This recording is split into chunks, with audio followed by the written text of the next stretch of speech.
If we do what is right now, in 1963, we must set aside substantial areas of our country for all the people who are going to live in it by the year 2000. Where 180 million Americans now live, by the year 2000, there will be 350 million of them. Either we stop the poisoning in our air, or we become a nation in gas mass, groping our way through these dying cities and a wilderness of ghost towns that the people have evacuated. The great question of the 70s is, shall we surrender to our surroundings, or shall we make our peace with nature and begin to make reparations for the damage we have done to our air, to our land, and to our water? And accelerate development of technology to capture energy from the sun and the earth for this and future generations. If we fail to act soon, we will face an economic, social, and political crisis that will threaten our free institutions.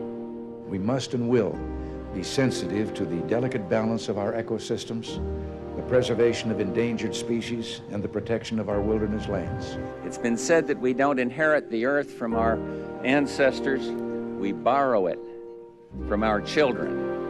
And when our children look back on this time and this place, they will be grateful. If we fail to reduce the emission of greenhouse gases, deadly heat waves and droughts will become more frequent, coastal areas will flood, and economies will be disrupted. That is going to happen unless we act.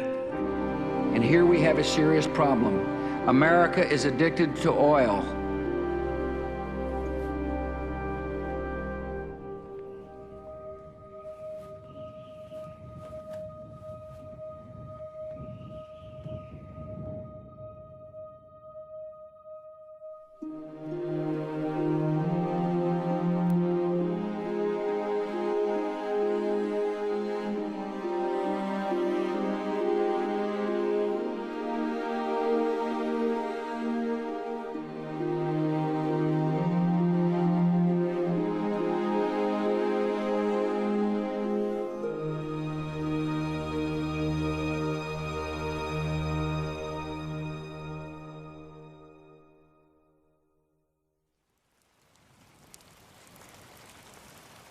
I'm 87 years old. I was a child during the Depression.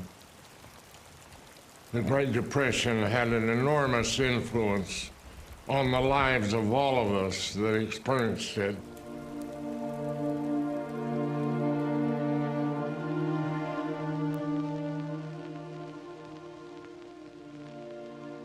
I lived in the country. I'm a country boy, small town kid.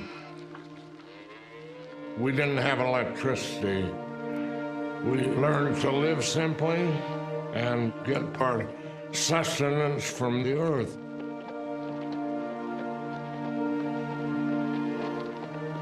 I didn't own a car until I was 27. I grew up with conservation because it was important for our lives.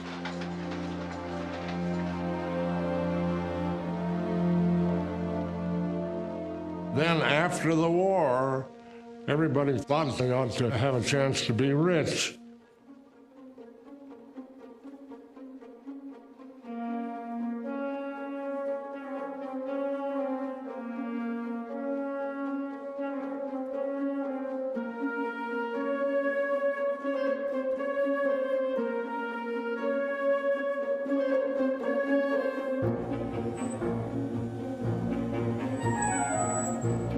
There was an enormous economic boom going on after the war. There was this progress is our most important product feeling to the 1950s. And I was one of many relatively spoiled children of that compared to the people who grew up with the Depression.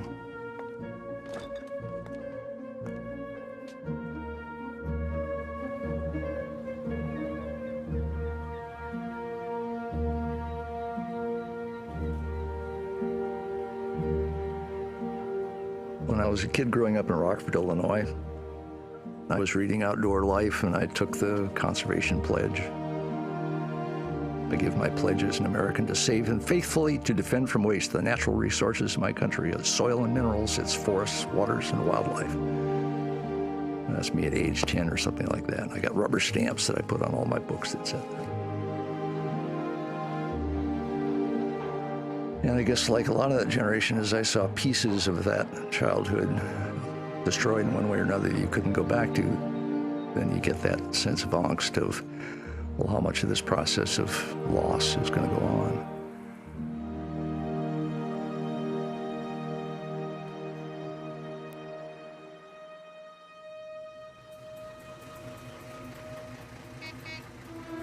I grew up in a beautiful Midwest town.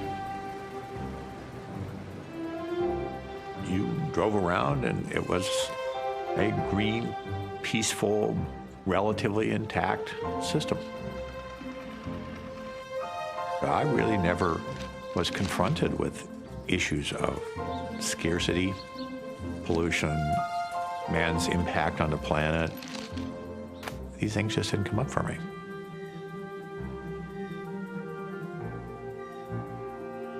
Those days, environmental problems didn't really impress themselves on you. It wasn't clear that we had any very serious problems.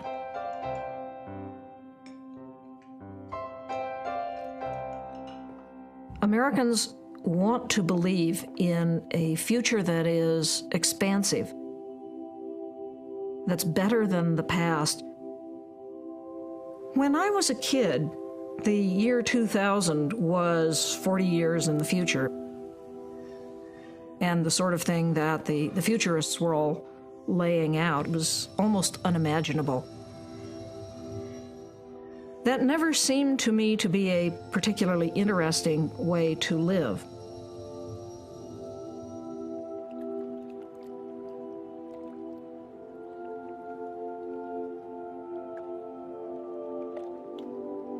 I always thought, and kind of held a mental model, that somehow we would all find a way to live in something more like a New England village.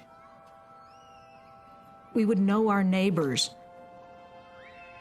We would have genuine say in decisions that were made that would impact our lives. This always seemed to me a far superior future.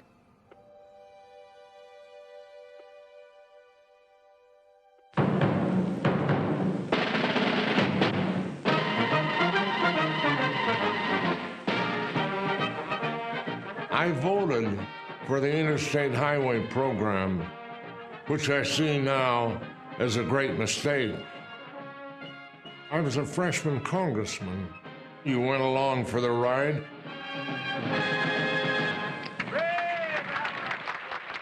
The vision we had was superabundance. There was no discussion of how much oil we had. There was just an assumption that it would always be there, and they would always be finding more oil, and oil would be cheap. And so the automobile culture that we adopted began to gain strength. Let the trains and public transportation go. That's what we did in most parts of the country. This was the future, the individual, the automobile.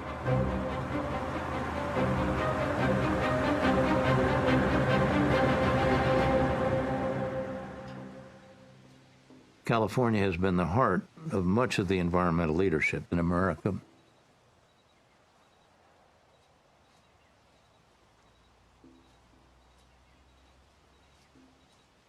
Every day we see something that we grew up with our youth, that we treasured, that is lost.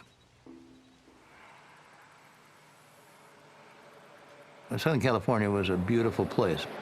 Small towns, orange groves, mustard fields, and then the metropolis of Los Angeles.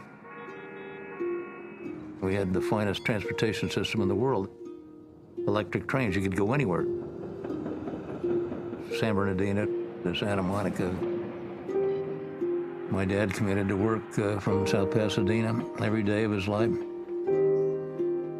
We'd had steady development since the end of World War II in 1945, and by 1950, when I was up at Stanford, they had to close down high school baseball games because the air had grown so smoggy as a result of the automobiles and the vanishing of the great electric trains. What happened to Los Angeles in my lifetime was that it became one huge suburb.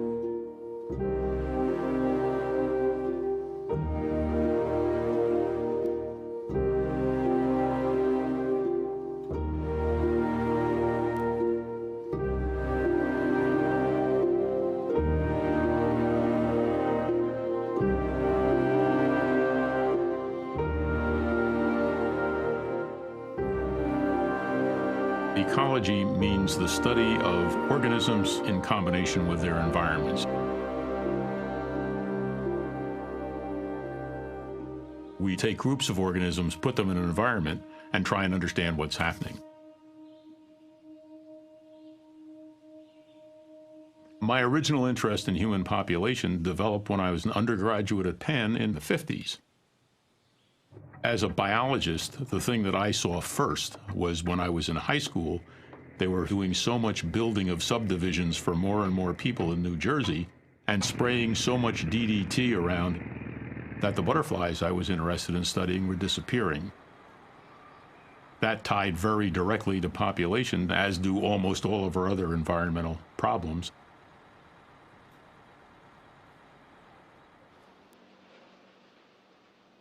I was born into a paper-making family, so my youth was surrounded by the felling of trees and by paper mills that produced vast quantities of uncontrolled sulfur dioxide and hydrogen sulfide.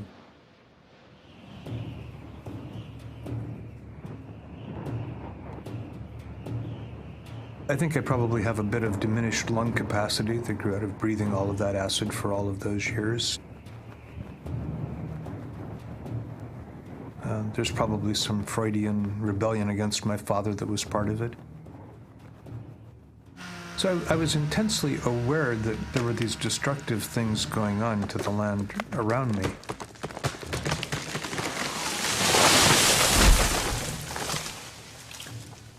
But I guess as I was growing up, it wasn't something that I thought of as a question. I mean, this was just progress.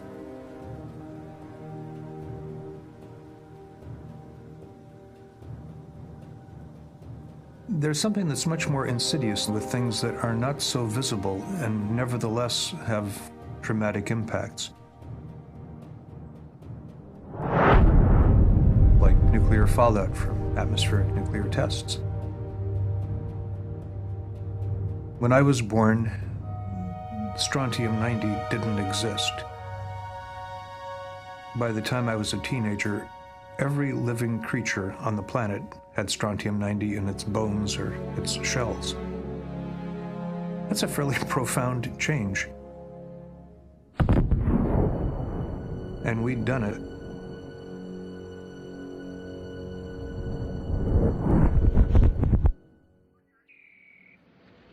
It felt to me like the preciousness of life was imperiled.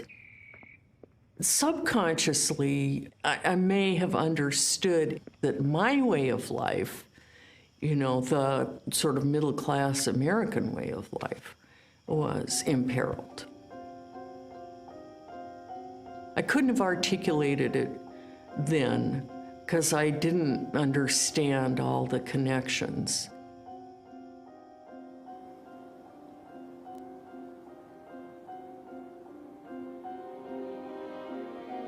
Bear in mind that as a child, I was, you know, trained to hide under my desk in the event of a nuclear explosion.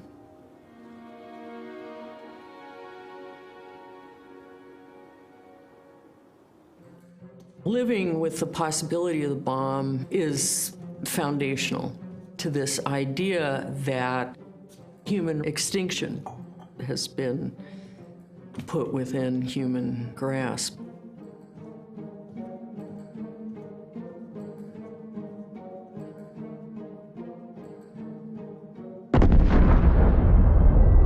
The mushroom cloud was the icon of my generation. That image was in every classroom I went to as a child. It was the epitome of human creation and creativity to have developed this incredibly destructive thing.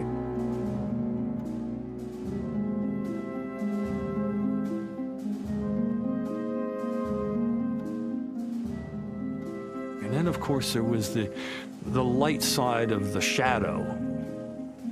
You know, there was this idea that was out there that the atom was going to be the salvation of humanity.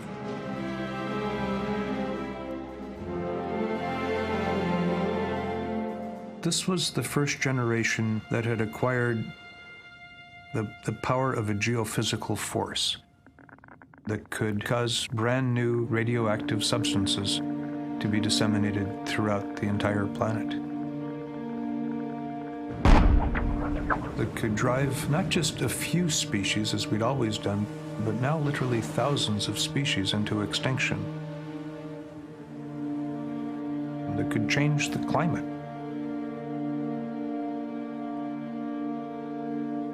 We've been on this planet for several hundred thousands of years, and during most of that time, anybody who looked far into the future didn't have much survival value. I mean, if you're in the midst of a battle with a mammoth or something, you don't sit there and say, well, let's think about 3 years from now. You run. And so for a long period of time, the advantage went to those who focused on the immediate situation. And I think as a consequence of that, now that we are faced with issues which will really unfold over centuries, we're genetically and institutionally ill-adapted for it.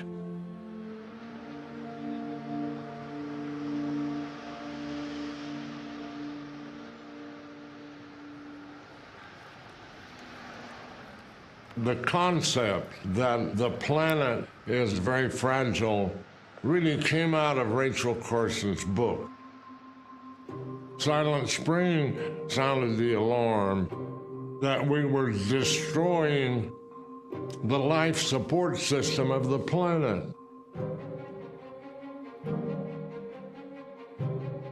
The book was a sensation.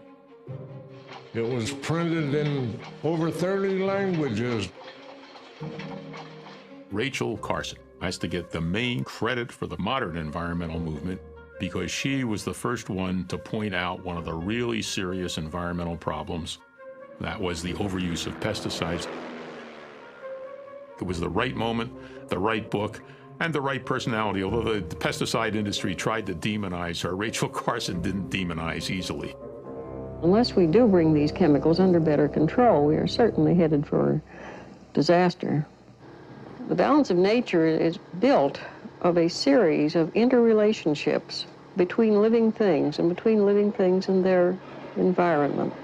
You can't just step in with some brute force and change one thing without changing a good many others.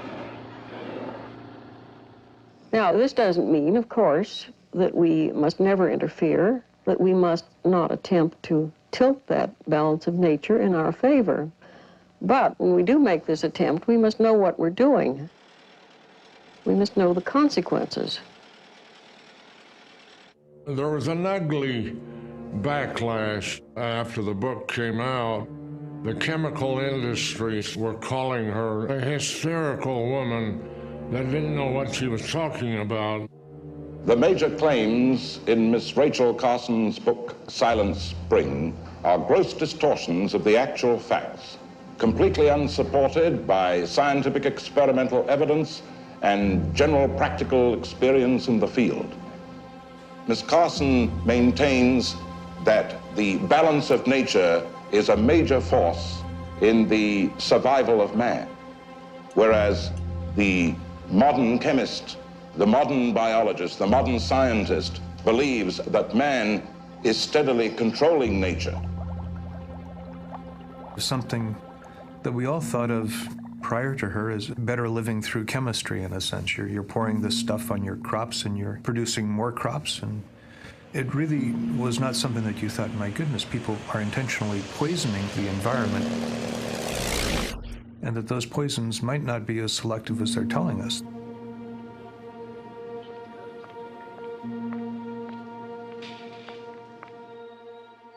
Rachel Carson was incredibly scrupulous in the creation of Silent Spring. She understood that we are organisms as much as the birds whose songs were being silenced. She wrote not only a tremendously informative book, but an incredibly moving book. And she did it while she was suffering from cancer.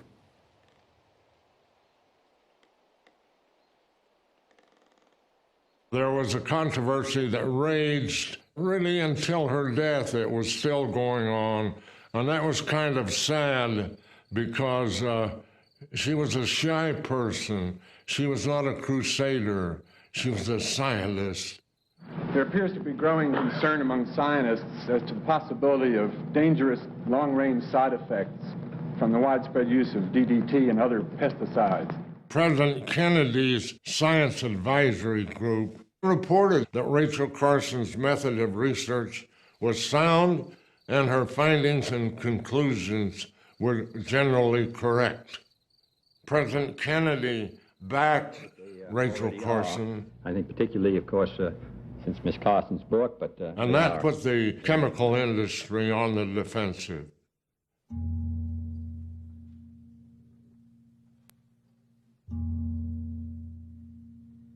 I truly believe that we in this generation must come to terms with nature.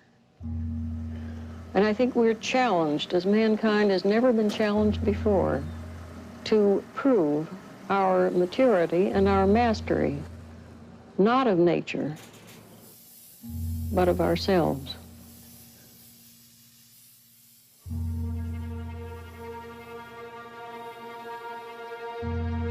A really profound difficulty that we confront, particularly in the West, is the degree to which people came to equate the accumulation of material goods with success and happiness. It hasn't always been like that. The things we have to do to accumulate more goods tends to deteriorate the quality of the social system. So, as we get less and less satisfaction from the social side of our lives, we naturally tend to put more and more emphasis on the accumulation of material goods.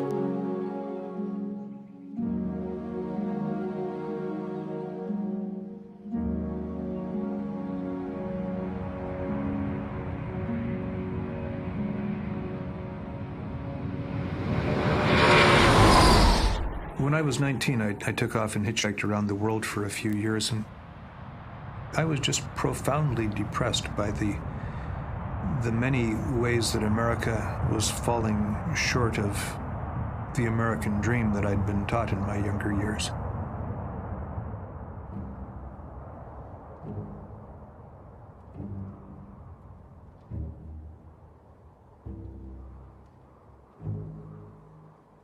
In January of 1965, I find myself in Namibia in the middle of a desert. I was hungry, I was tired, had been alone for a couple of years, and had, in essence, sort of a vision. The things that came together in my mind at that point were the human problems we were facing and the principles of ecology that guided literally everything on Earth. Ecology is in some large measure the study of how populations obtain and use energy efficiently, energy from the sun through their food supplies. And because humans had divorced themselves in some large measure from the inflow of solar energy by tapping into fossil energy resources, we'd been able to, seemingly for a period of time, for a century or so, violate some of these basic principles of ecology And by and large, they led us into some really unfortunate consequences.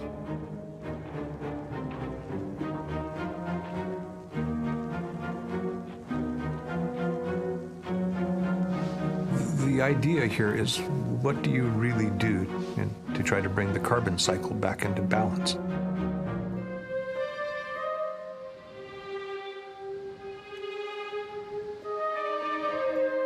It occurred to me that we need to begin to apply the principles of ecology to the way we build our cities, to the way that we manage our agricultural system, to the way that we make industrial processes. I was literally awake all night, excited with this thing, and got up the next morning knowing what I was going to do. I was going to come back to the United States. I was going to become engaged in political activity, and I was going to be trying to see if I could somehow insert this insight into the body politic.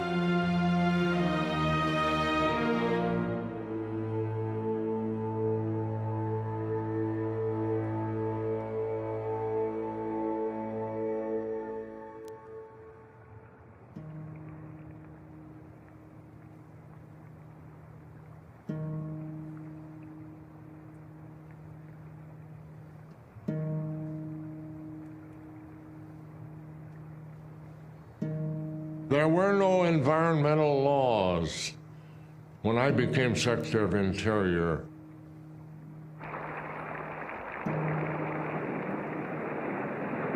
The rivers of this country essentially were sewers.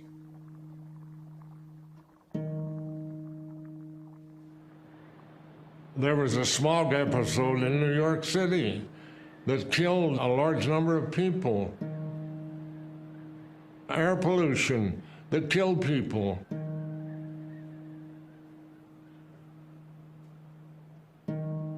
We made, during the 1960s, the first list of endangered species, and what was at the top of the list?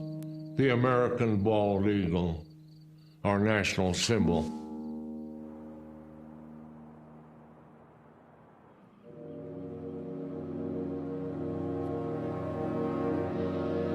Like lots of others in my generation, I thought that all the beauty was going to be destroyed.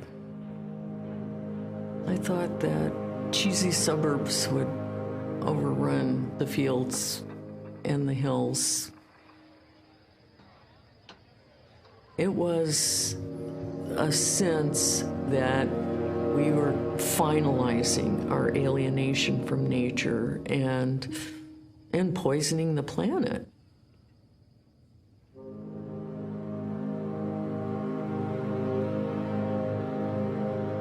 And I didn't want to live in a world like that.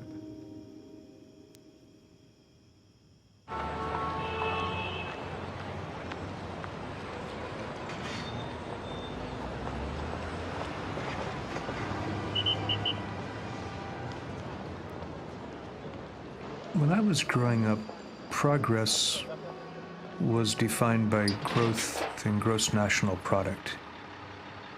That you could see the gross national product grow ever higher, at the same time that there was this growing recognition that life was, in some very important ways, getting worse as we progressed. Our air and water were polluted. Our most beautiful natural places were being destroyed.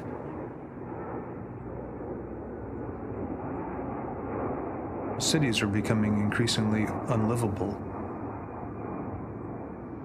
Food was becoming increasingly processed to the point where it was neither nutritious nor enjoyable, and on, all of which contributed to this sense of progress. But at the same time, people had a mounting discontent that in some sense was one of the great underlying engines of launching the environmental movement.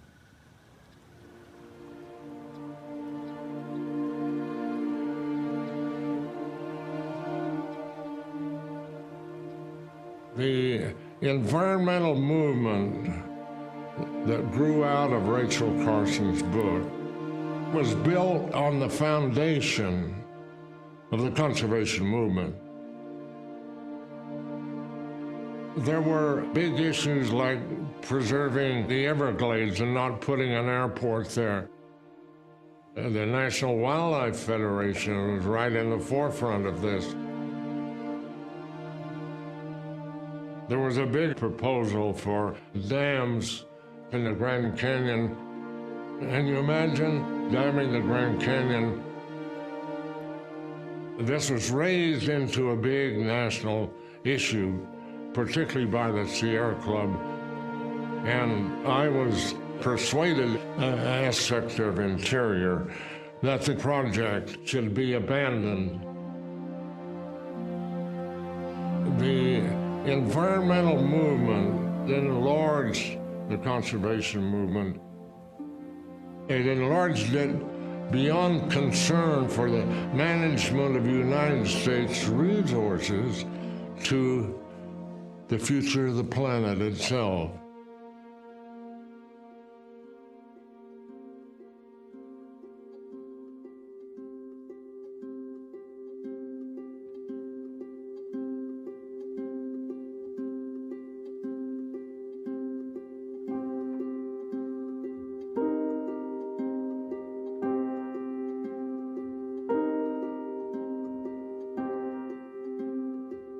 What really alarmed me about the state of the planet's ecology was a book by Paul Ehrlich on overpopulation.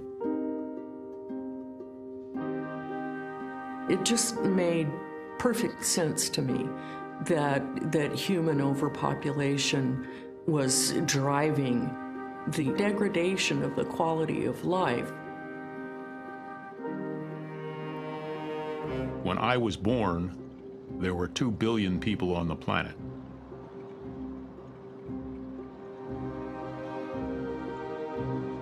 When I wrote The Population Bomb in 1968, there were 3.5 billion people on the planet. That number has now almost doubled. We're over 6.5 billion. And people say, well, population growth is slowing down. We're only going to add, if we're lucky, another 2.5 billion people. Well, 2.5 billion people is more than there were on the entire planet when I was born. The population situation is bad beyond what any demographer even dreamed of 25 years ago. What about the resource situation in the world? Well, the most important resource to all of us, of course, is food. When Paul Ehrlich's book, The Population Bomb, came out in late 60s, he was instantly famous. He was instantly controversial. Sometime in the next 15 years, the end will come. And by the end, I mean an utter breakdown of the capacity of the planet to support humanity.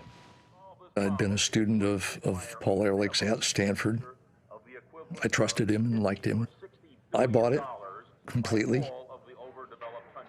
It was a global perspective, which was interesting because many of the things that environmentalists were doing up to then were not so global.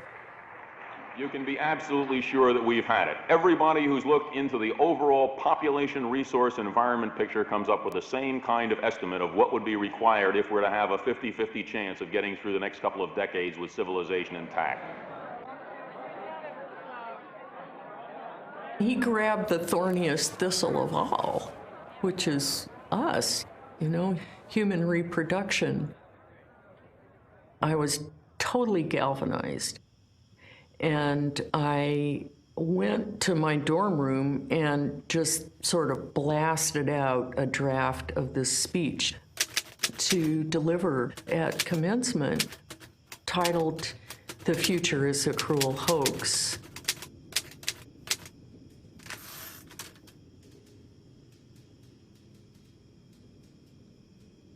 It was pretty drastic rhetoric. I said, you know, mankind's moved across the face of the earth like a great unthinking, unfeeling cancer, and that the most humane thing for me to do would be to have no children at all.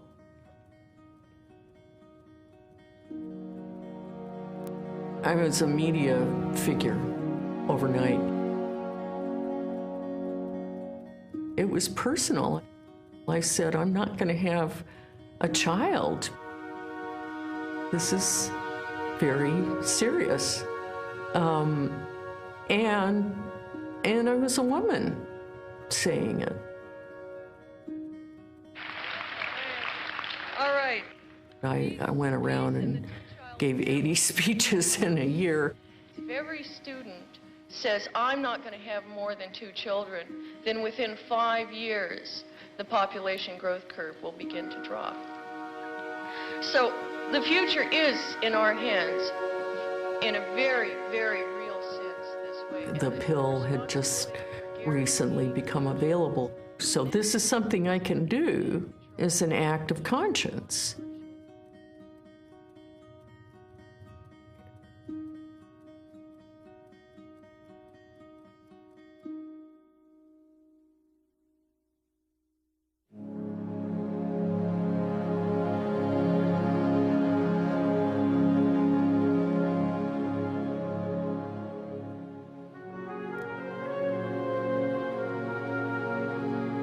We had a lot of illusions about Earth.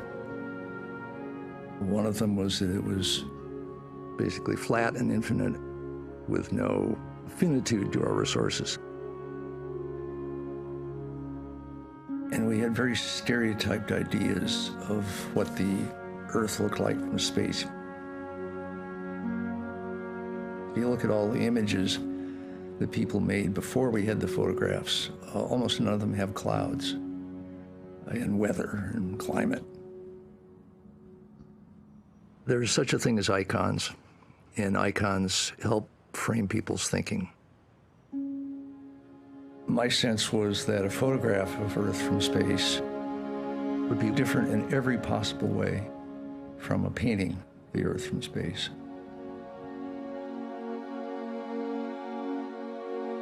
In 1966, I took some LSD on a rooftop in San Francisco.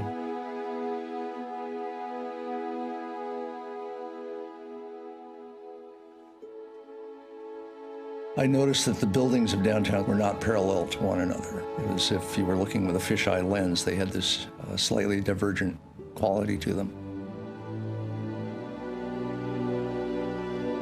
And so basically I'm mentally elevating myself higher and higher and higher until the horizon closes around me in a circle.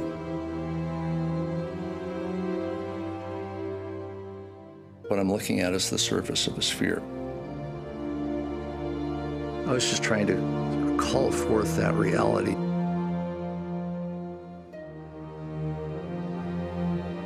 And what I thought was, taking my, 100 mics of LSD on a rooftop, I know that I'll just make a button.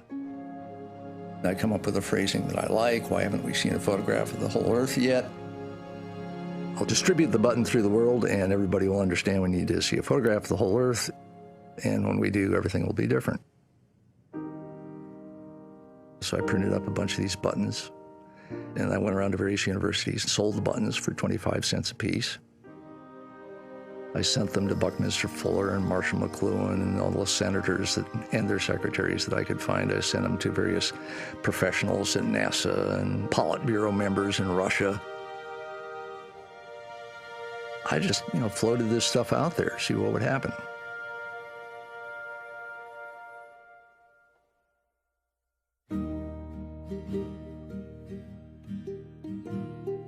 At that time, in the late 60s, the whole Earth catalog became kind of the Sears catalog of the Back to the Land generation with this intelligence behind it of Stewart's. Stewart's motto was, we are as gods, and we might as well get good at it. The whole Earth catalog had basically appropriate technology as our contribution. Photovoltaic things that you could put on your roof that you would get 12-volt power out of. That was deemed appropriate technology. Putting something in a creek that would pump water was appropriate technology. Geodesic domes and solar equipment. Organic gardening, in that sense, was appropriate technology. People were going back to the land, back to basics, reinvent civilization. get it right this time. And the sense was that one was going to blend with nature.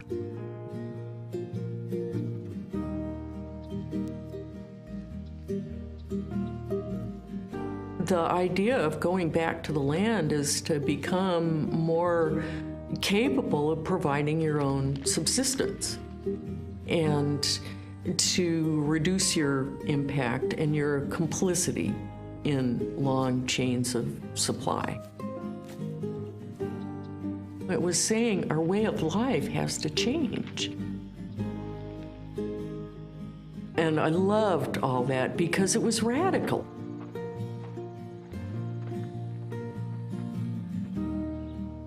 By and large, the people who were starting rural communes, people who were going, quote, back to the land in the 1960s and on into the 70s, were pretty much liberal, educated college students. The naivete that was carted from college campuses out to these places in the bush was breathtaking.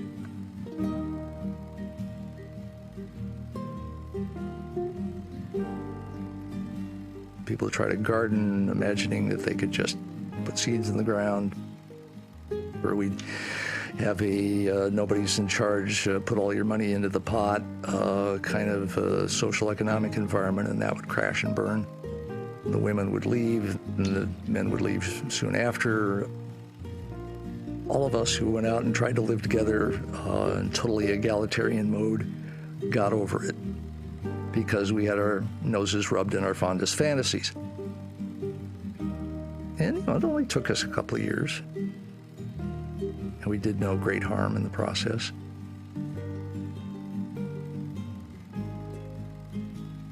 It was tempting to try to throw out everything and start over.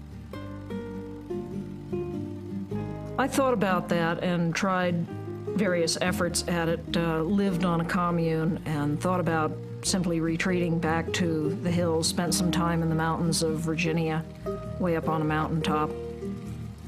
None of that seemed to be an answer. The world around us is pretty much the world we're going to have. We're either going to work with that or we're going to lose.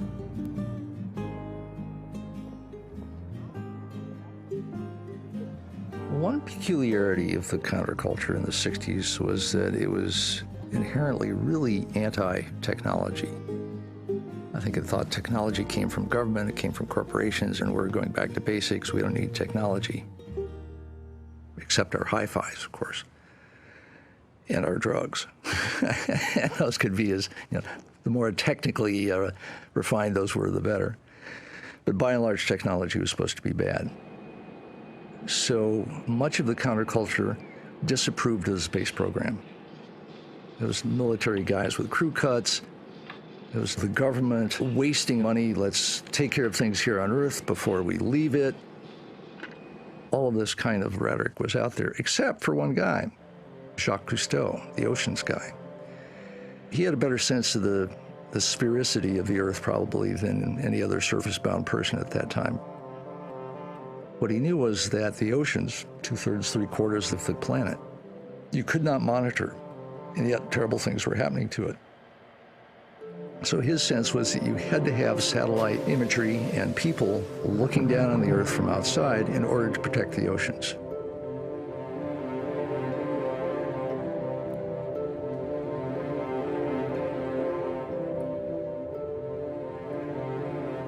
He just said, we've got to get out there.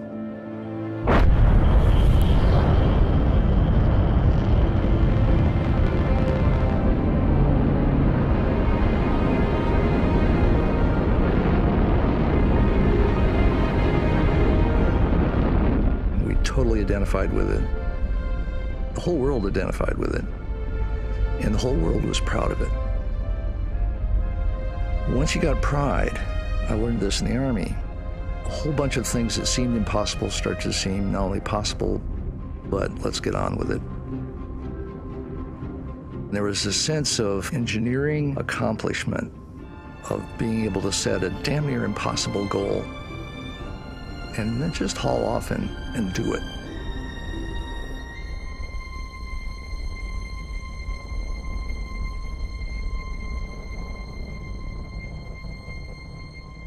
As an astronaut, I was really emotionally invested in what was happening with the planet. Being who I was, and not just blasting my little pink body up into space, but being able to look back with my human eyes and my brain and my heart and see this planet below me. To me, you know, technology has clearly both good sides and bad sides. It's how one uses it. That's good, isn't it? Yeah, looks like it. Apollo 9 was the first flight that flew the lunar module, and I was the first lunar module pilot. And I also went outside the lunar module, and it would be the first time that a human being went outside a spacecraft without an umbilical. Okay. On out. Dave's in the command module, hanging out the hatch with a movie camera, when all of a sudden he says, hey, hold on, my camera just jammed. Yeah, you ripped out of it. It's probably mine. So Jim says, well, I'll give you 5 minutes. Rusty, just stay right there.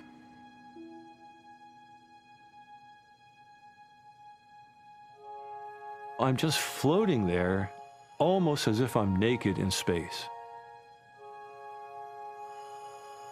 And all this stuff starts coming into my mind. I'm here because life has evolved on this planet. We've developed brains which enable us to invent machines. In combination with those machines, we're able to extend our environment. And here I am on the frontier of this evolutionary process.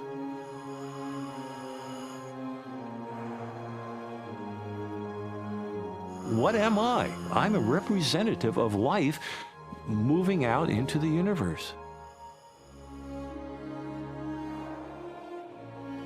So the idea of Mother Earth, that phrase has real meaning. From the outside, you can look back. The child now sees its mother.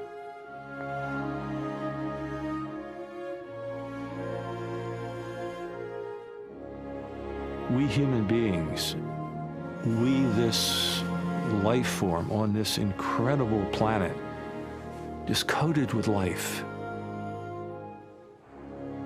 Where are we going?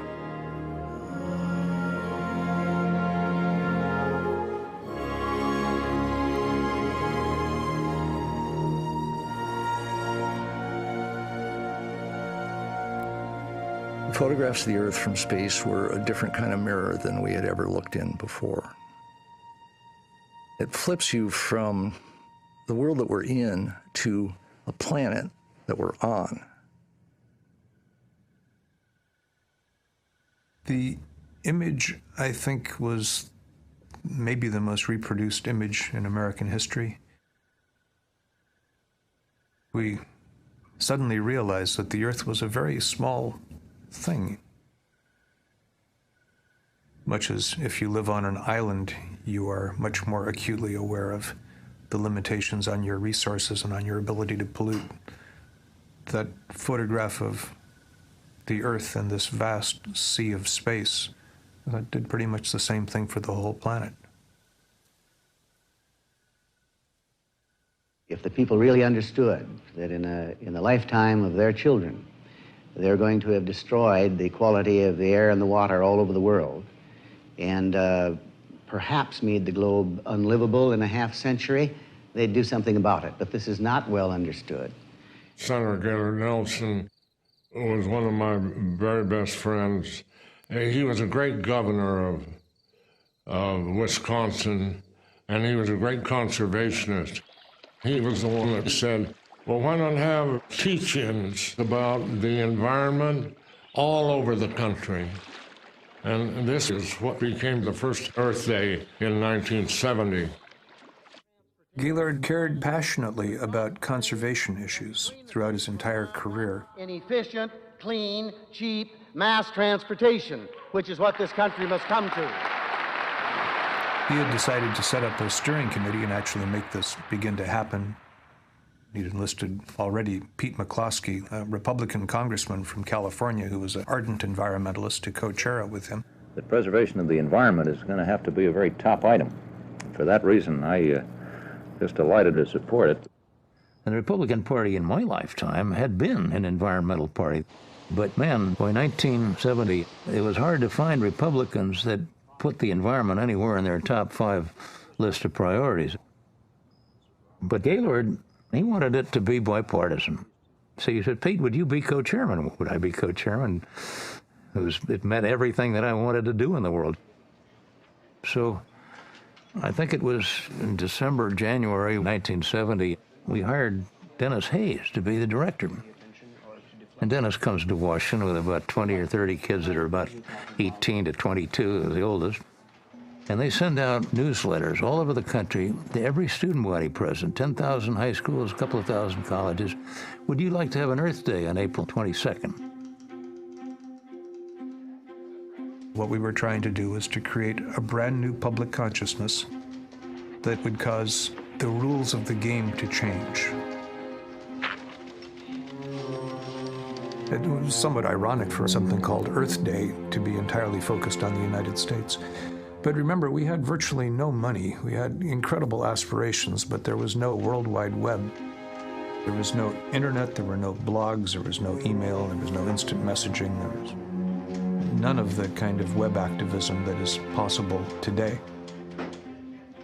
The newsletters that were sent to people across the country were all printed for us for free by the United Auto Workers. The United Auto Workers were the largest single contributors, financially and otherwise, to Earth Day. Ever notice that even on a clear day in New York, there's a dark cloud hanging over your head? Soot and carbon. Ever take a good look at the Hudson River? How'd you like to drink it? Half the sun in New York is cut out by the carbon from cars. Pollution comes right through your air conditioner, and you inhale more than a pack a day, even if you don't smoke. And there are already more rats in New York than people. By 1980, you're probably going to need a gas mask and a flashlight to get to the office. There won't be any birds or bees or trees. Unless we stop what we're doing, we're going to kill ourselves. April 22nd is Earth Day. It can be the beginning of the end of pollution, or the beginning of the end.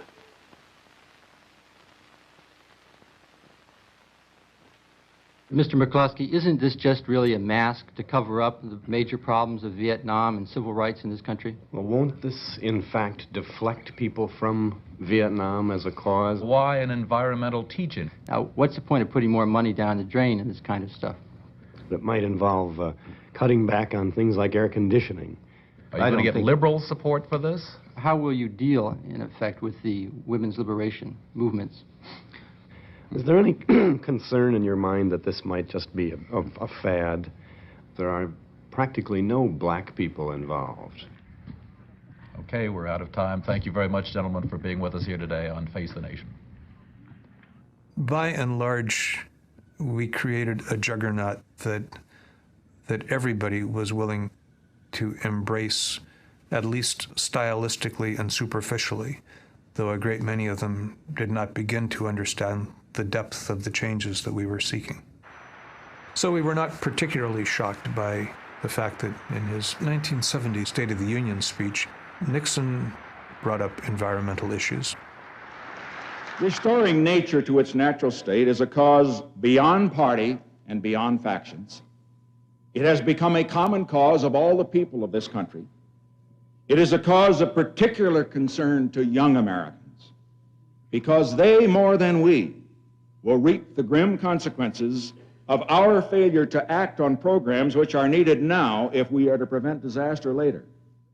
I know from some of his aides I talked to, there was a big argument, and they said, look, this is a powerful movement, and it's going to get more powerful. There's an Earth Day coming up in a few weeks. Proclaim that you want the 1970s to be the environmental decade. Nixon did it.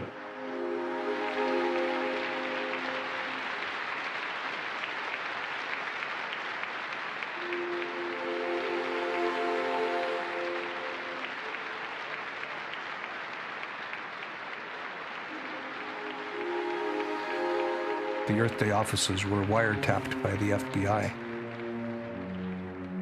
And interestingly, also by military intelligence. Lord knows what they thought we were doing. Do you consider yourselves revolutionaries? Is this a revolutionary movement? What are you talking about? A new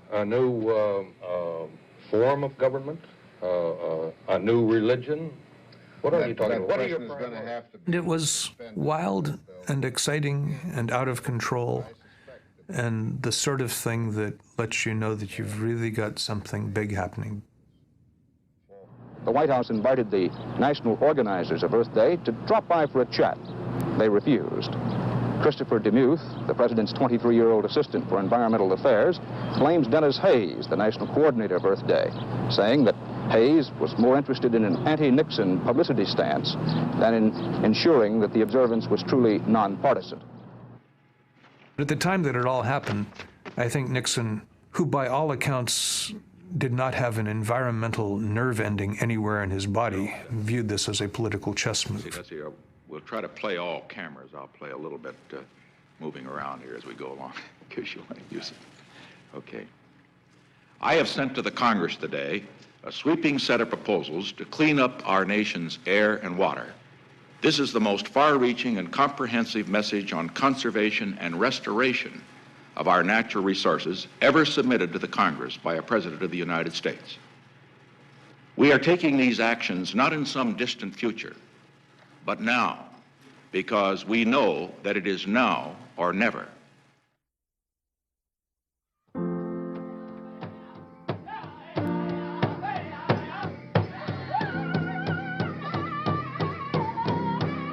I began Earth Day with a sunrise ceremony in Washington, D.C. Then I flew up to New York.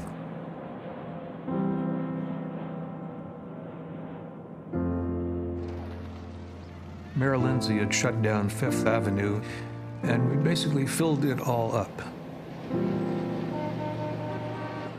The fact that we managed to have our largest event in what was then the center of all media coverage was advantageous. Earth Day demonstrations began in practically every city and town in the United States this morning, the first massive nationwide protest against the pollution of the environment. In Washington, there was an awesome Earth Day warning from a government scientist. Dr. J. Murray Mitchell said pollution and overpollution, unless checked, could so warm the Earth in 200 years as to create a greenhouse effect, melting the Arctic ice cap and flooding vast areas of the world.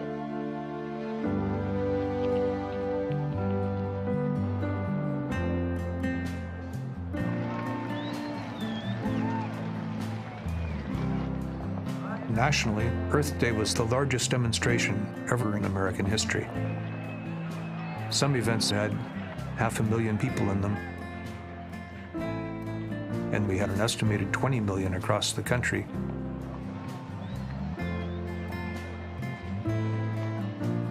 Some quarters saw more than coincidence in the fact that Earth Day occurred on the 100th anniversary of the birth of Lenin, the father of Soviet communism. The Comptroller General of Georgia, James Bentley, sent out $1,600 worth of telegrams warning that Earth Day might be a communist plot. There were certainly people who had their pet causes. Some pounded vehicles apart with sledgehammers as a protest against the internal combustion engine. Others wore gas masks to protest air pollution. But also there was an almost celebratory thing, as though suddenly we were awakening to a new set of opportunities. They are talking about emission control devices on automobiles, while we are talking about bans on automobiles. We are challenging the ethics of a society that, with only 6% of the world's population, accounts for more than half of its utilization of resources. Our country is stealing from the poorer countries of the world and from generations as yet unborn. To me, Earth Day was life-changing. there were around the country millions of people engaging in some act of caring for the earth.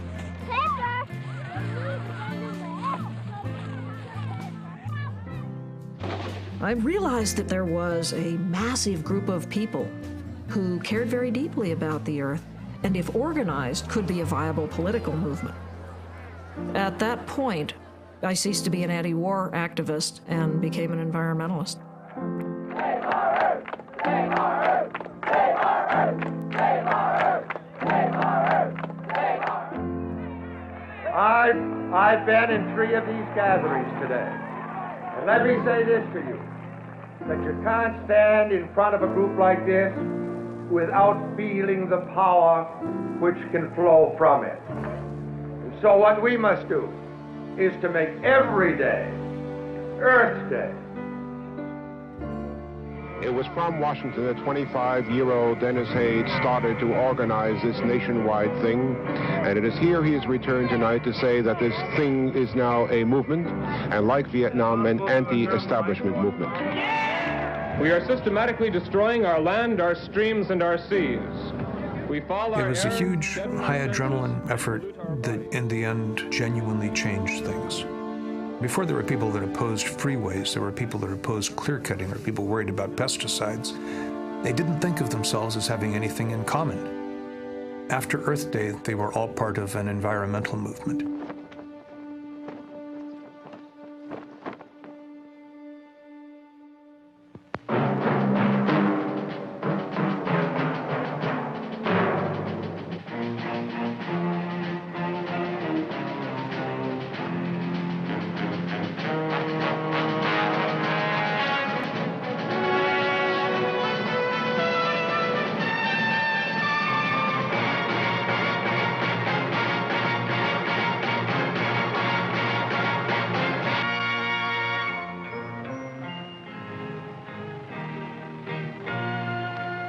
Some people have a deep, abiding respect for the natural beauty that was once this country.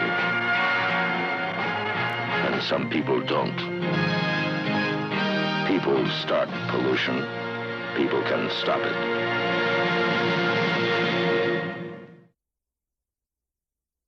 Immediately after Earth Day, we chose to get involved in something that we really hadn't paid any attention to before Earth Day: organized formal politics, elections.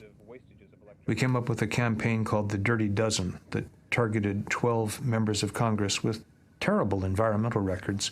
The Dirty Dozen are E. Ross Adair of Indiana, William Ayers of Ohio, William Calgar of Kentucky, David Dennis of Indiana, George Fallon of Maryland, John Kyle of Iowa, Earl Landgrebe of Indiana, Odin Langen of Minnesota, Byron Rogers of Colorado, Henry Schatterberg of Wisconsin, Lawrence Wynn of Kansas, and Roger Zion of Indiana. We beat 7 of the 12 members of the Dirty Dozen, including the chairman of the House Public Works Committee, a guy named George Fallon out of Baltimore, who was funding all kinds of environmental monsters. People were saying, "You took out George Fallon?" I mean, he was clearly one of the 3 or 4 most powerful members of Congress. And when Congress reconvened in January, everybody said, "I'm now an environmentalist." I mean, there was a force out there that had taken out 7 incumbents. We propose the establishment of a joint House-Senate Committee on the Environment to expand the congressional capacity to deal with environmental... The frightening variety of hazards and environmental offenses over which we have had little, up to this time, a little in the way of control. President Nixon sent this report to Congress today, an assessment of the nation's environmental problems and ideas on how to solve them. He sounded the familiar warning of ecological disaster, but counseled against panic or hysteria. In the next 4 years, 71 through 74, we passed clean water, clean air, endangered species, estuarine protection, coastal zone protection, marine mammal protection. And a lot of that went through my little subcommittee. I think President Nixon was looking forward to the next election. Well, was he going to veto this Clean Air, Clean Water bill? No. He signed it with a flourish. And then proposed the creation of what is now still the Environmental Protection Agency to enforce these pollution laws. We got environmental impact statements. You had to look at the downside as well as the upside of any technological project. That was revolutionary because it gave people the power to challenge unlimited technological growth.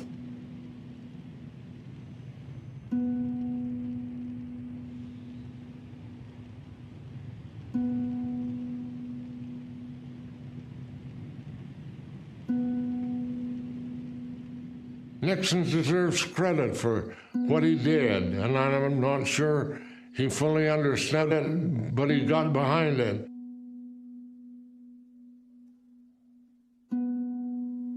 In the 70s, in the United States, we did clean up quite a few lakes, and we did reduce the air pollution in quite a few cities.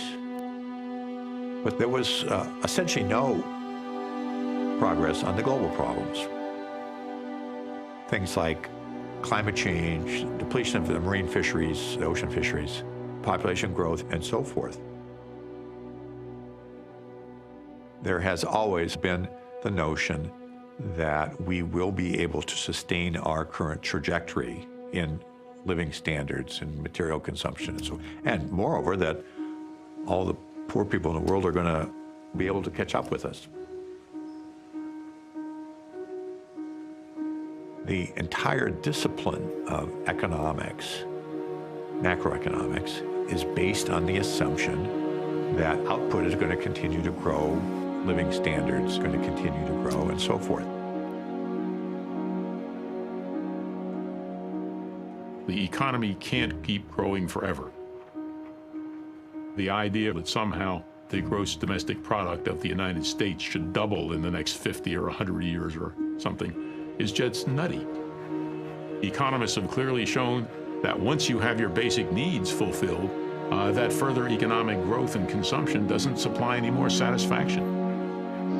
Americans aren't any happier today or more satisfied than they were in 1950, despite the growth we've had in our economy. Most of us don't have an experience of growth the way it's impacting on the planet, because you get up every morning and look around, and it seems to be pretty much the same as it was yesterday.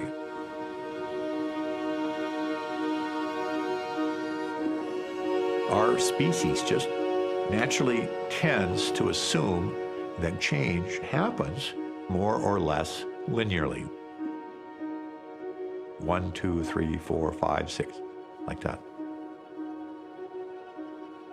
But in fact, the problems that are causing environmental deterioration arise out of exponential growth, which is where instead of going up by a constant amount over some time period, it goes up by a percentage over some time period.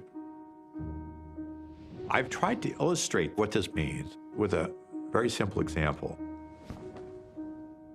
I bring out a tablecloth. I show it to everybody. I fold it 4 times. So I'm doubling the thickness of the tablecloth 4 times. And I let everybody see it, and I say, suppose that that is ½ an inch thick. Not much. If I were to fold it another 15, 16 times, how thick would it be?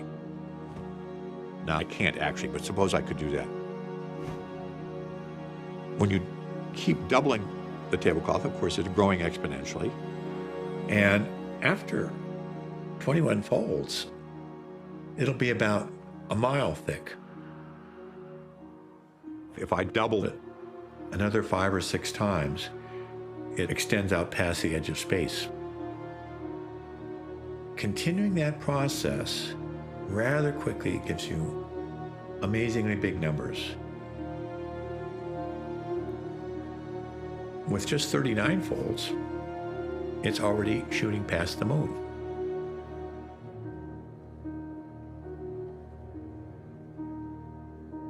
That's how quickly you get to very large numbers when a process grows exponentially. Our book, Limits to Growth, was the first concrete effort using a computer to look at trends that unfold over decades, even a century. We were trying to understand long-term physical demands on the planet.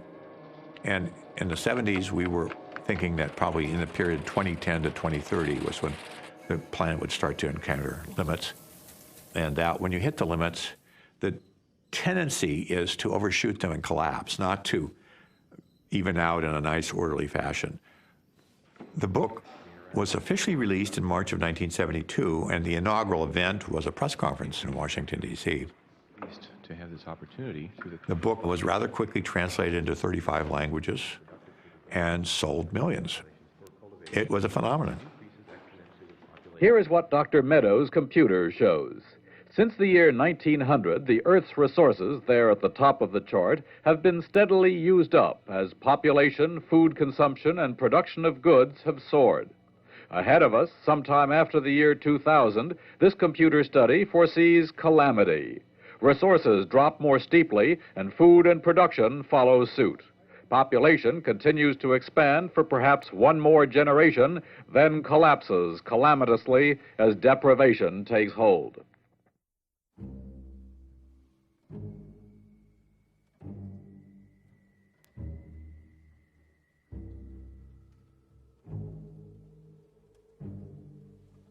I remember the first time I saw that NASA picture of Earth taken over the moon. That picture somehow had the capacity to just wrench your mind around so you thought about things in a different way. Our curves did that for a lot of people. For the first time, they could start to see the future consequences of what they were doing now, and for many people, that was really shocking. I went to the first presentation. I thought it was potent and powerful. The thesis that growth had to be limited to preserve the quality of the environment, the quality of life. It's a thesis, a theme that I still agree with today. There are limits to growth, and we're bumping against them right now.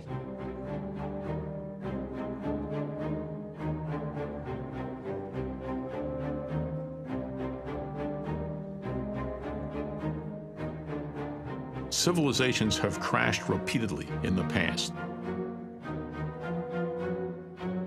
Egypt, Mesopotamia, the classic Maya, Greek civilization, and so on. The thing that's so scary today is that we have, for the first time, a global civilization that is doing what many of those other ones did, building a huge population and abusing its environment without any thought to the consequences. There can be no doubt what one subject has aroused most controversy among scientists during the past 12 months. I mean, of course, the prospect of doom for mankind because of pollution, overpopulation, overuse of resources, what has been called the eco-crisis. Well, I think that the conclusions of this study are completely wrong. If you check... There were various efforts to discredit limits to growth and to discredit Paul Ehrlich's work. And indeed, much of what they said could come to pass has not come to pass. Well, does that mean they're wrong?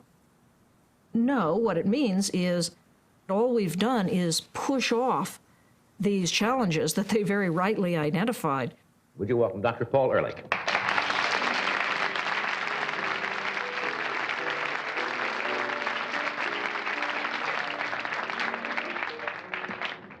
Nice to see you again. It's nice to be back, as always. You know, you've been on our show a half a dozen times or so, and I remember the first time you were on the show, we talked about the population bomb, and we talked about the geometric progression of the number of people that are accruing to this planet every day. And I remember at that time that you said, and many other population biologists and sociologists said, that The time is going to come when people are going to have a rude awakening around the world, and especially in the United States, where they've been used to so much affluence, where we're going to run out. It's going to come to a head sooner or later, because the resources of the world are not finite, and all of a sudden now, people, for I think one of the first times in history in this country, really realize it's happening. All right, finish. No more gas. How much credit? Let's go. No gas. Let's go. I'm sorry. Come on, gas. 3,000 gallons lasts about 2 hours. As America has grown and prospered in recent years, our energy demands have begun to exceed available supplies. Unfortunately, our expectations for this winter have now been sharply altered by the recent conflict in the Middle East. Because of that war, most of the Middle Eastern oil producers have reduced overall production and cut off their shipments of oil to the United States. King Faisal of Saudi Arabia announced an embargo of oil to the United States, which was quickly then embraced by the other Arab members of OPEC, and so it became the quote-unquote Arab oil embargo. Well, at that point cost $4 a barrel. It's hard to remember that America was really built on oil that cost between $2 and $4 a barrel. The price rapidly shot up, getting up over $16 a barrel, a 400% increase. The price of gasoline quadrupled within just 2 months.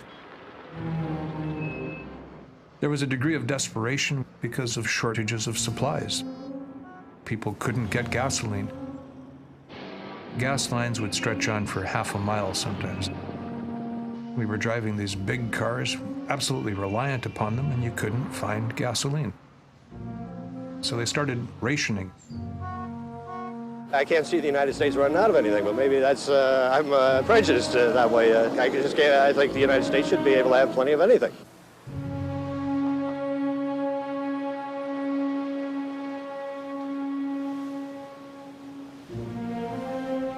The United States recognized for the first time that our standard of living could be held hostage by people halfway around the world.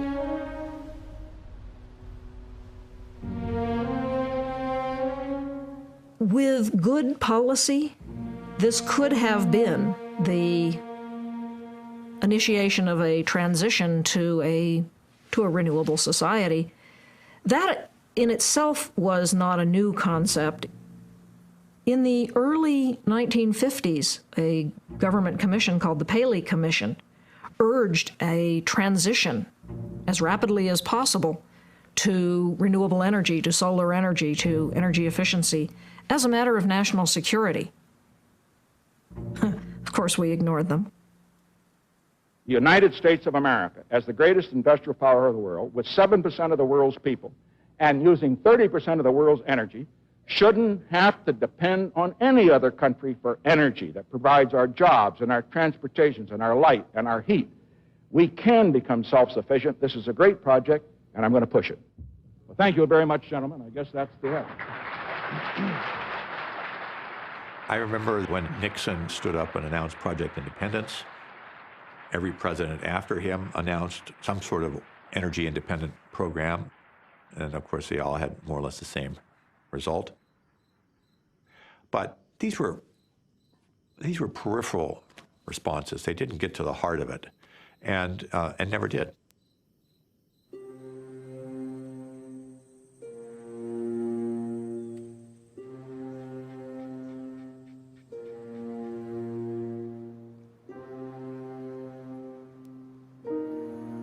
The energy market at that time was a market that was a combination of guaranteed monopolies, cartels, and insurance and price subsidies, favoring the largest, the most powerful, the most wealthy, and I will say the most ruthless corporations in America.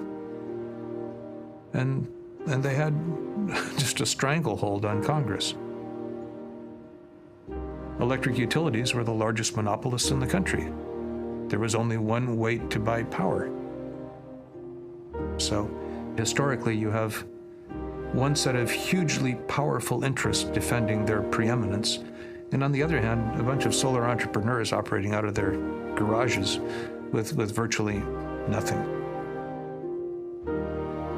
It's like me going into the boxing ring with Muhammad Ali.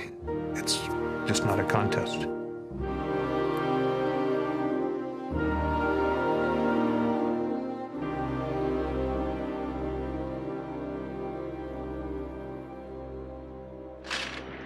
It's done.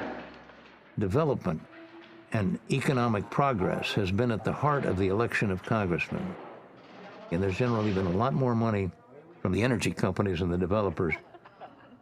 So the environmental movement may be viewed by most of the public as important, but to the politician who's elected, who gives the money? There's no benefit to them in looking at the solution of long-range problems like global warming or the conservation of energy. It's a short-term problem that he's got to address to get reelected. Follow the money.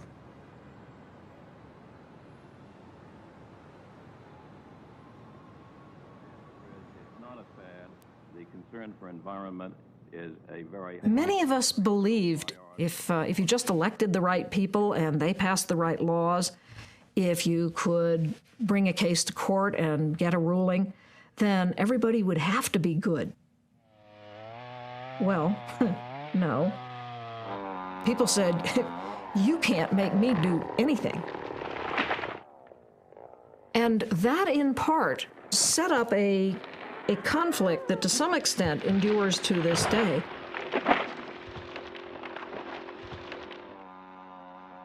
A case in point in the 60s and 70s was people who went to logging areas. City people went and shook their fingers at the loggers and said, stop clear cutting. And the loggers looked at these folks. I was a logger, so I'm on their side on this one. They just said, you're not from here. You don't know what you're talking about. And your entire effort seems to be making sure that my livelihood goes away. Why don't you just go away? Just look around. All the land's going into parks, and if it all goes into parks, then we just won't have no timber, and jobs will go, housing will go sky high. This area will become practically a ghost town. And so as a result, what you got was, instead of some engagement that might have led to better forest practices right away, you got a standoff that lasted decades. Then you have to ask yourself, is the thing that we want to make a big fuss and feel righteous, or is the thing that we want better forest practices? Which is a completely arguable thing for people who would not only like to keep their job as loggers, but to have these rural communities keep going, because logging is what they do. Sustainable logging looks to them like a good thing, put in those terms. But put in the terms of, stop what you're doing, you bad person you, that doesn't fly.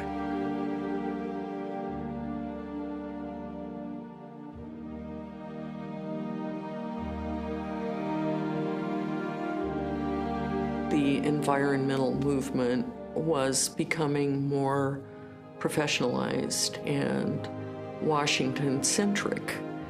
And to a certain extent, the environmental movement developed some clout through the big national organizations, but it also became susceptible to being overpowered by bigger organizations with deeper pockets.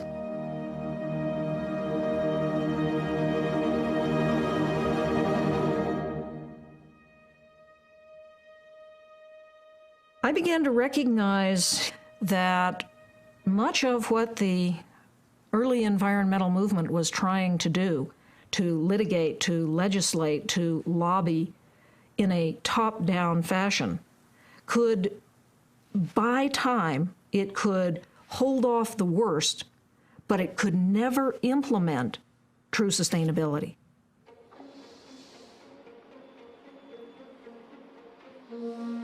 A whole cadre of people that I hung out with wanted to solve problems right now directly with minimal resources and maximum ingenuity.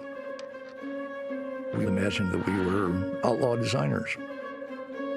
We had a sense that there were design solutions that could be brought to bear on everything from, say, solar technology to energy conservation and efficiency.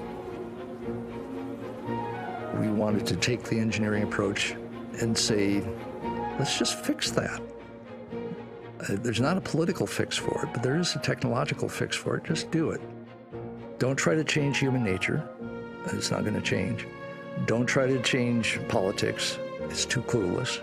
You can change technology, and that will fix things. Human nature can stay right where it is. The politics can catch on 20 years later, but meanwhile, you fixed the problem.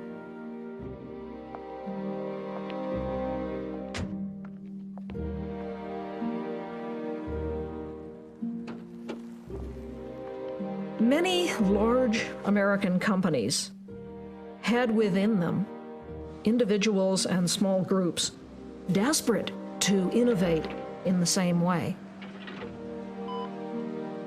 For example, since the 60s, there were people within General Motors, I know I've talked to them, who were designing super efficient cars with technologies like electricity and hybrid electric or even hydrogen.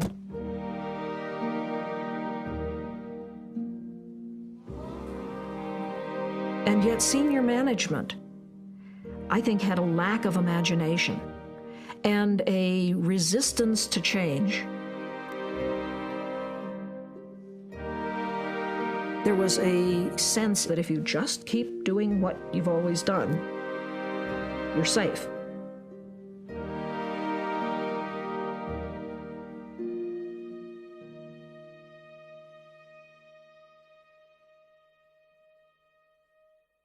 Probably the biggest shift in perspective I've ever had was going from being a somewhat libertarian, grassroots, fringy outsider to working in the center of power in California, which is the governor's office, for a guy who was exactly my age, who's now elected governor of the state, who's appointing my friends to various positions of power. Well, I'm an activist. I think when we have a problem like air pollution or kids who can't read, we do something about it. Instead of sitting around just talking, I think we've got to do whatever the governmental process can accomplish within the limits of the budget. Governor Brown had a Office of Appropriate Technology, which I wound up being part of. We brought in people like the astronaut Rusty Schweikert, who was totally in a countercultural frame of reference, even though he was an astronaut. At that time, I was growing a mustache and growing my hair long, and so, I was the astronaut hippie. Well, Jerry Brown, here he is, a student of Rachel Carson and people like Paul Ehrlich and, everybody who's part of this revolution. My principles are simple. Protect the earth, serve the people, and explore the universe. So I'm among friends. I ultimately became the chairman of the California Energy Commission. Fits right in. I mean, the biggest impact on the environment is the way in which we use energy. The California Energy Commission led the way into that revolution in improving the efficiency with which we control and use and generate energy. The Department of Energy in California has been the most intelligent, energy-conserving, I think, governmental body probably in the world. They set in motion the ability for people who had solar collectors or wind generators to run their meter backwards and put their locally made electricity back into the grid and get paid for it. Very early on, this is mid-1970s. Jimmy Carter had a terrific energy policy that had the goal of getting at least 20% of the nation's energy from renewable energy resources by the year 2000, and a series of proposed policies that, had they been implemented, actually would have gotten us there. He had solar water heaters installed on the White House roof. A generation from now, this solar heater can either be a curiosity, a museum piece, an example of a road not taken, or it can be just a small part of one of the greatest ventures ever undertaken by the American people. He gave me the best job of my life running the Federal Solar Energy Research Institute, and a budget that increased and doubled every year that I was there, and the opportunity to really do some important things. The energy crisis has not yet overwhelmed us, but it will if we do not act quickly. It's a problem that we will not be able to solve in the next few years, and it's likely to get progressively worse through the rest of this century. We must not be selfish or timid if we hope to have a decent world for our children and our grandchildren. We simply must balance our demand for energy with our rapidly shrinking resources. By acting now, we can control our future instead of letting the future control us.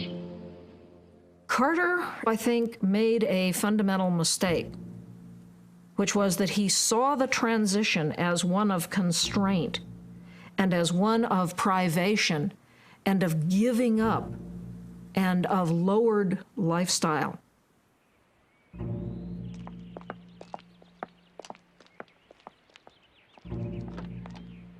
In a period from 1973 to 1980, the price of oil went from $4 a barrel to $30 a barrel.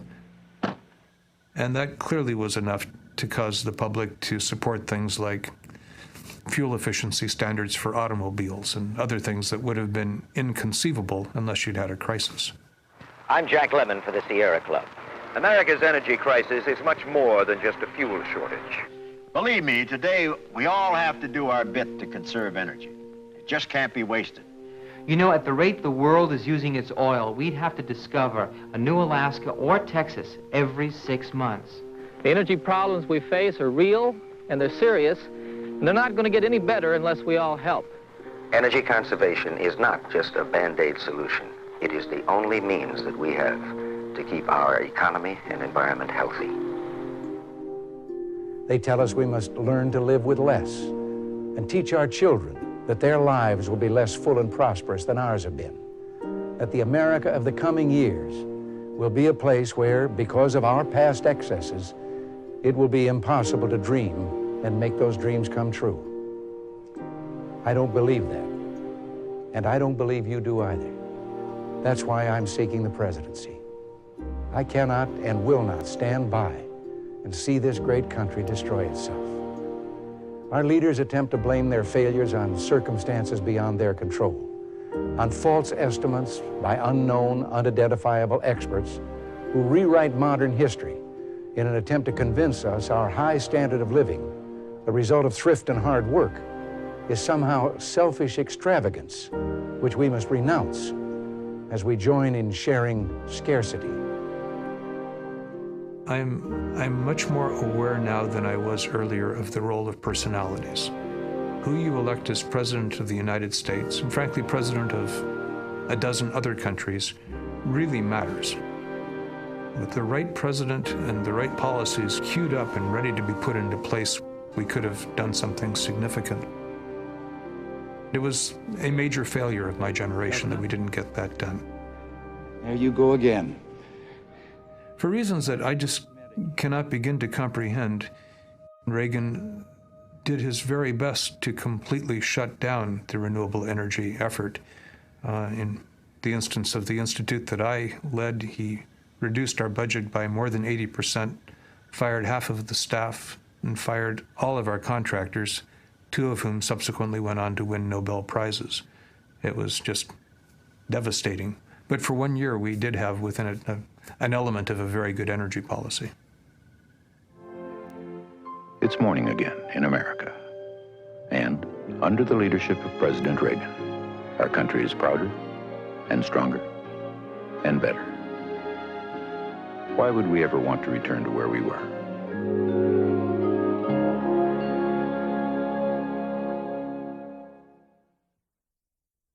The Reagan White House has finally dismantled the last vestiges of the Carter administration. Workmen have now taken down the solar water heating system installed on the White House roof in 1979.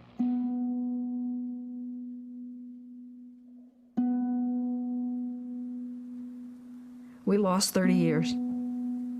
We lost 30 years because both sides ossified into their ideologies. And if we've learned anything, it's that we're in this together. We still have a lot of options if we haven't passed a tipping point. And this is where the science starts getting a little scary.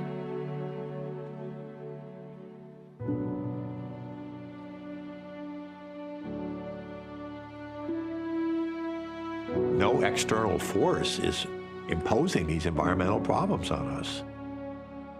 They have arisen because every morning 6 billion people get up and have breakfast and go to work and do their thing and come home at night. You know, environmental problems emerge out of daily life, and the solutions for the environmental problems are also rooted in daily life. We need 6 billion people to get up and have a different consciousness and do things differently. Is that realistic? Probably not. But it's at least the hope or the belief I have, which has been able to sustain 35 years of work on this effort, and it's the one I'll keep for the next 10 or 20 years, as long as I'm able to keep working.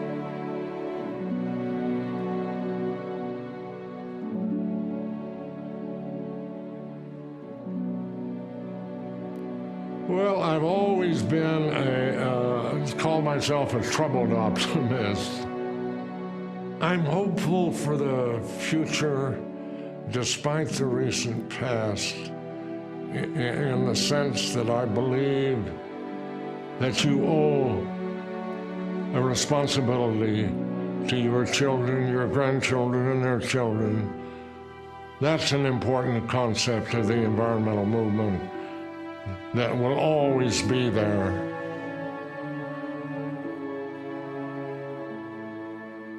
While we're deeply engrossed with all of our little weekly issues, if we deal with them in this larger perspective, we're engaging a set of activities which go way beyond an individual lifespan, way beyond children, grandchildren, way beyond parents, grandparents, great-grandparents, to the whole frame of at least human civilizational life. Once you get comfortable with that, then you can start to, go further out still to 3.5 billion years back of life on Earth, and maybe we'll do another 3.5 billion years. That's pretty interesting to try to hold in your mind.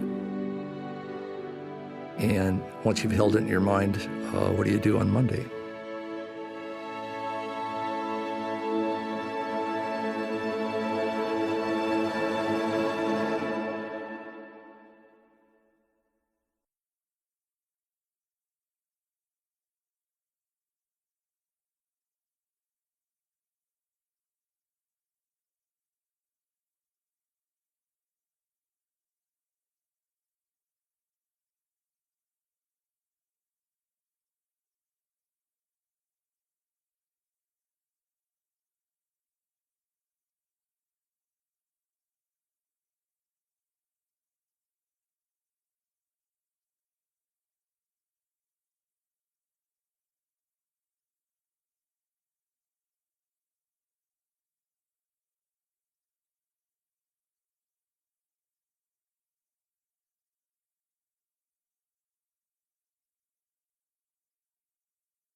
Hello, I'm Ray Suarez from the PBS NewsHour.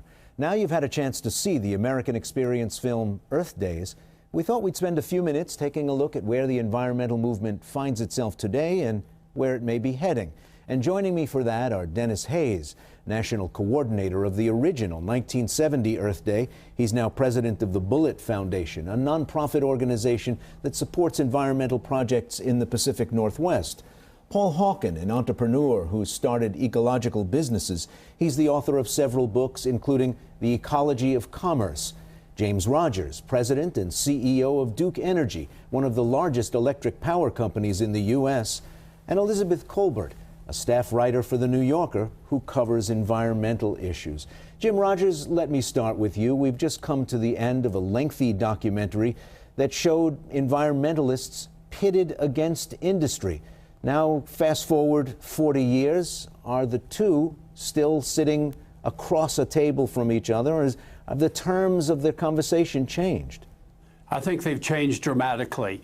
What we've been able to do is to collaborate and work with environmentalists to find the way forward, where we can achieve our environmental goals for our country as well as our economic goals going forward.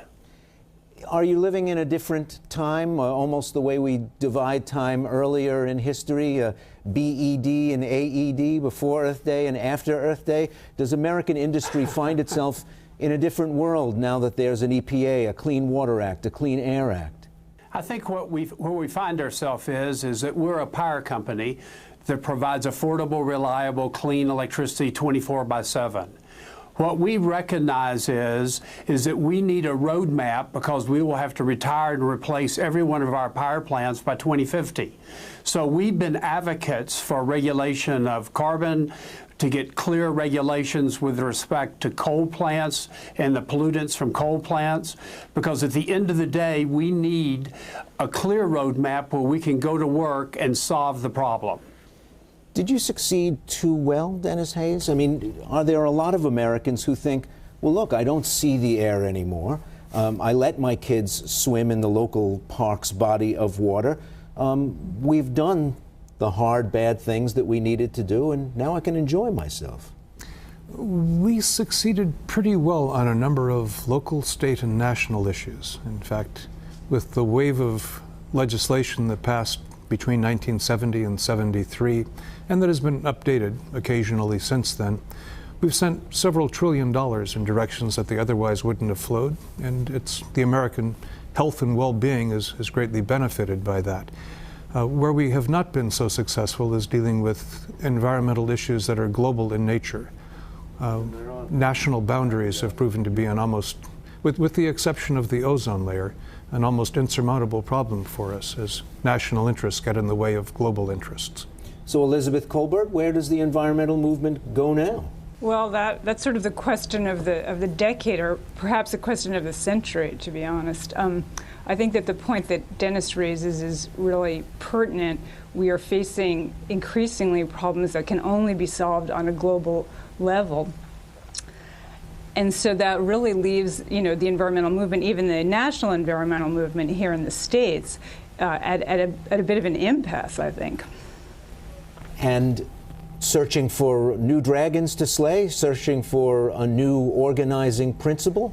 Well, I think that was very moving to watch that film for me, as someone who was a kid during the first Earth Day, to see all that energy out on the streets. And I think it's been a long time since we've seen that much energy out on the street. Meanwhile, we've seen the challenges that we're facing in terms of problems like global warming and ocean acidification just really take almost a quantum leap in difficulty in terms of solving.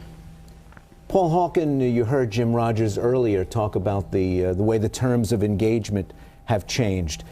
Do environmentally active people think already at the beginning of the debate that they understand that business has to make money, pay wages, invest, and all those component parts of keeping a business solvent and going forward? Well, Ray, one of the things that's happened with the environmental movement is that it's not on the streets so much. It's in boardrooms, it's in companies, it's everywhere. It's permeated every institution in the world.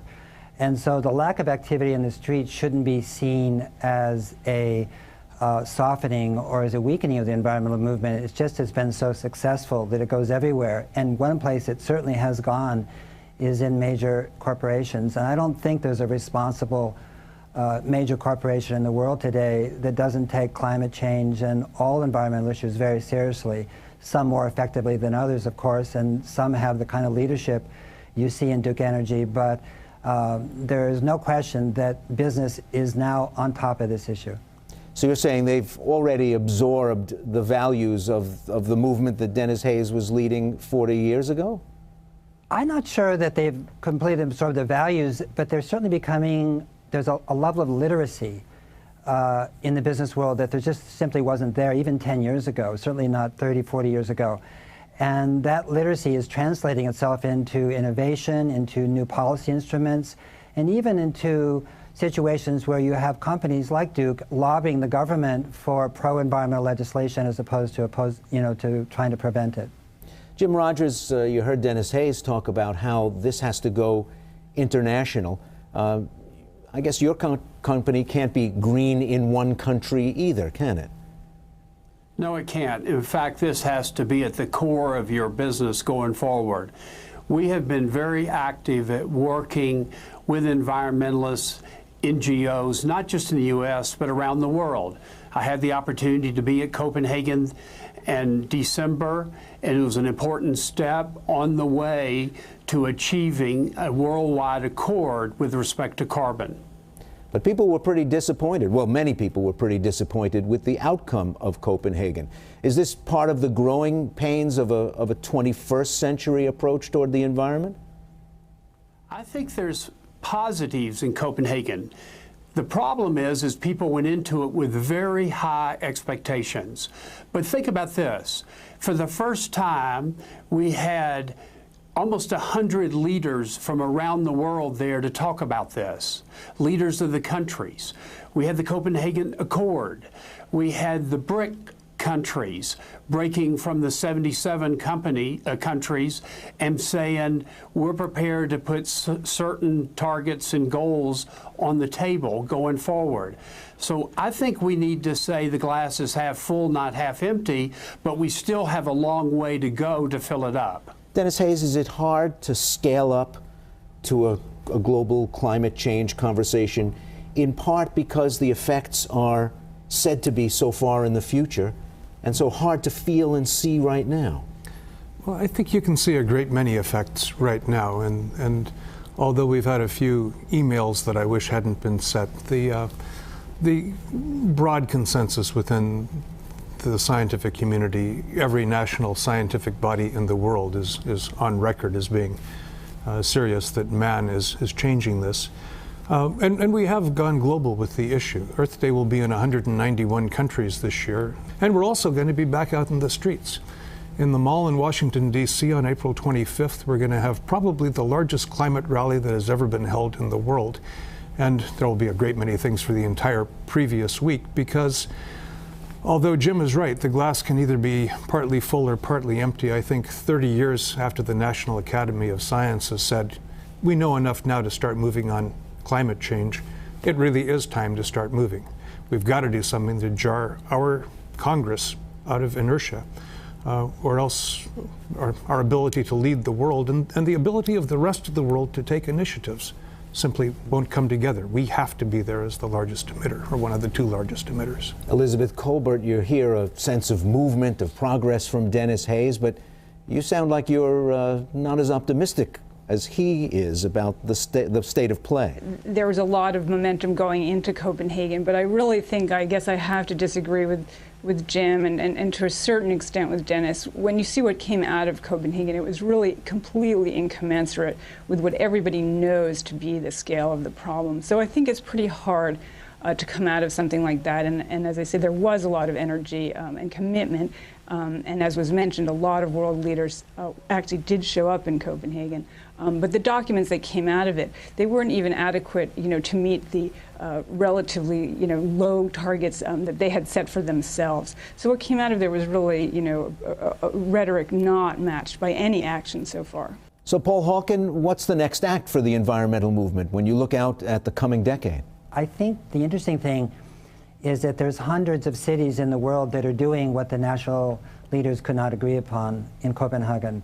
Now, what you're seeing is a rising up from the bottom, from the grassroots and the regions and from the states of the world to really vigorously and aggressively adopt standards on terms of carbon emissions and other environmental issues that national leaders cannot agree upon. So I think what you're seeing is going to be a kind of a mashup between business, between NGOs, civil society, and local and regional governance to really tackle these issues that seem to be paralyzed on an international level.